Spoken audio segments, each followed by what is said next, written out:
Is Disney trying to make children gay? You might say, David, that's the stupidest thing I've ever heard. Even the concept, aside from Disney, how do you make someone gay? And I would say to you, yeah, I know, it doesn't make any sense. This is the new cultural flashpoint of the week on right-wing media.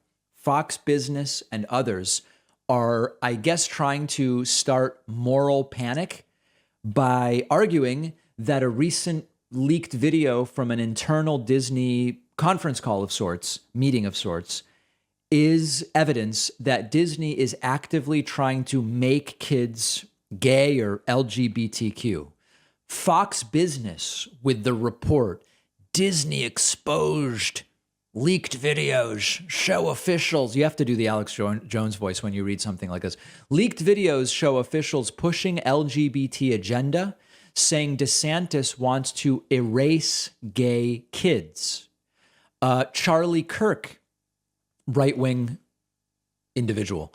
Charlie Kirk claims Disney is trying to make your children gay. Why else would you want to have two dudes or two women kissing in a Disney film? Okay, what is this all related to? This all relates to a video from a Disney all-hands meeting about the Florida Don't Say Gay bill. And in this meeting, executive producer LaToya Raveneau says that her team has implemented a not at all secret gay agenda. Now, you've got to listen to the video to actually understand what she's talking about. So let's do that. This is the source of the moral panic about Disney is trying to make your kids gay. It's like, I love Disney's content. I grew up watching, all of the classics. They have been a huge, informative part of my life. But at the same time, I worked at small studios most of my career, and I'd heard, you hear whispers. I'd heard things like, they won't let you show this at a Disney show. And I'm like, okay. So I was a little sus when I started. But then my experience was bafflingly the opposite of what I had heard on my little pocket of Proud Family Disney TVA. The showrunners were super welcoming. Meredith Roberts and our leadership over there has been so welcoming to my not at all secret gay agenda. And so how dare she? But what does she actually mean? I feel I felt it was, maybe it was that way in the past, but I guess something must have happened in the last, they're turning it around, they're going hard. And then all that momentum that I felt, that sense of, I don't have to be afraid to let's have these two characters kiss. Let's in the background, I was just wherever I could, just basically adding queerness to if you see anything queer in the show, I'm Proud Family. But okay. So you could be like, whoa, that's a really weird way of explaining what you're doing. That's very strange. But it's abundantly clear that she's not talking about making people gay. What she's talking about is she has an agenda to show LGBTQ characters represented in Disney stuff. It's not that big of a deal.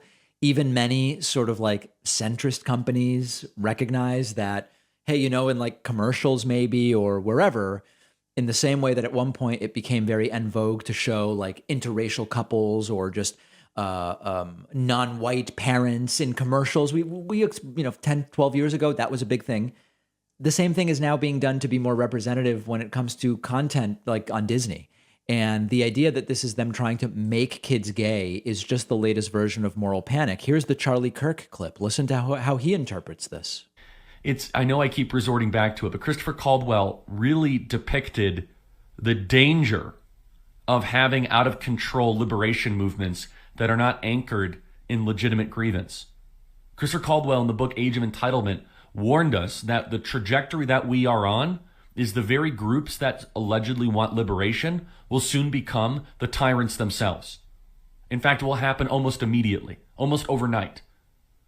That once the groups are formed, it's not all of a sudden the ACLU and the LGBT groups disassemble, oh, we got gay marriage done, now we can just put our paperwork away. No, it's an entire cottage industry of outrage and hysteria. It gave them meaning and purpose. And so now that's not about making gay marriage legal. It's legal in every single state. That was always their big fight. No, now it's about making your kids gay. Why else? No. Why else would you want to have two dudes or two women kissing in a Disney film? What is Maybe because that exists in the real world and you want to be representative of the real world, Charlie? the agenda? To expose them to it or to increase the ranks of the LGBTQ community? What is the process? People were gay before this sort of nonsense was happening. So why exactly are you doing this? And of course, the answer is so simple that it's just to represent the way the real world is. Don't they get the idea is we're just going to represent that in the world, there's different types of people. It's sort of like, I mean, apply it. We were doing fine when every actor was white, and in order to have a black character, a white actor would use blackface. That was fine. Why did we need to bring in black actors? Well, because there's black people in the real world, right? I mean, isn't it sort of obvious? And the idea of making people gay is, of course, absurd, and you all will understand that. There is nothing I could say to my gay friends to make them no longer gay. And in fact, when gay people see movies in which heterosexual couples kiss, it doesn't make them heterosexual, okay? And similarly, there's nothing anyone could say to me or show me a video of that would then make me gay. I mean, it's a ridiculous commentary. It's an absurd commentary. The funniest clip I saw on this was from Newsmax, where a Newsmax host said, you know, movies are just about people. Why do they have to be about LGBT people? Well, that's exactly why, because LGBT people exist in the world and they're people too. It's very, very strange, the level of reflexive homophobia that comes out. I don't get this be your whole self routine at work or even in art, even in products that you are creating for other people to consume. For instance, take me. I love model trains. Did you know that? I actually do.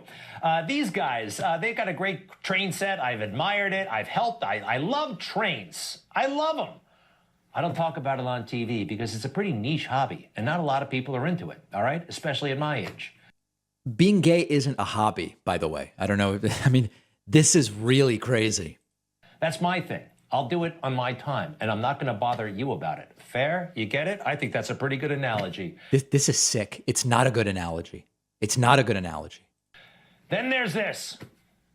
The showrunners were super welcoming, Meredith Roberts, and like our leadership over there has been so welcoming to like my like not at all secret gay agenda. I don't have to be afraid to like, let's have these two characters kiss. Let's in the background start. Like I was just wherever I could, just basically adding queerness to like if you see anything queer in the show, I'm proud family. But like I just was like, no one would stop me and no one was trying to stop me.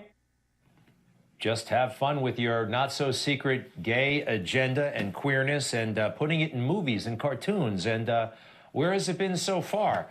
I watch this stuff from time to time, I guess, over the years. These are movies you've heard of, I've heard of. Is this what they've been up to all along? Is this what they will be up to from now on? I don't think it's going to help the plot line. You know, movies are about people. Why do they have to be about LGBTQ people or anything like, is the orientation really all that? Well, LGBTQ people exist in the world, so you would expect to see them in the movies. A very difficult concept, and this is the latest moral panic. It's BS. Be aware of it. It's not going to stop anytime soon. One of our sponsors is called Privacy. Privacy is a totally free service that I've been using for years. Privacy lets me create virtual payment cards with one click, and when I use the virtual card, the money is taken out of my bank account. You can create multiple cards, delete them, freeze them, set a spending limit on them. Let's say I'm signing up for a free trial and it requires a credit card. Privacy will autofill a virtual card number, and then after signing up, I can delete that virtual card. So I know I'm not going to be charged again. Something really useful and very practical. Or let's say I'm ordering food over the phone, but I left my wallet somewhere. I don't have my real credit card on me. I can use a virtual card on my Privacy mobile app. But really the best part is you're not out there exposing your real credit card number, so you're not as susceptible to data breaches and identity theft. Privacy is a totally free service, and you'll get $5 to spend when you go to privacy.com/Pacman. The link is right underneath this video.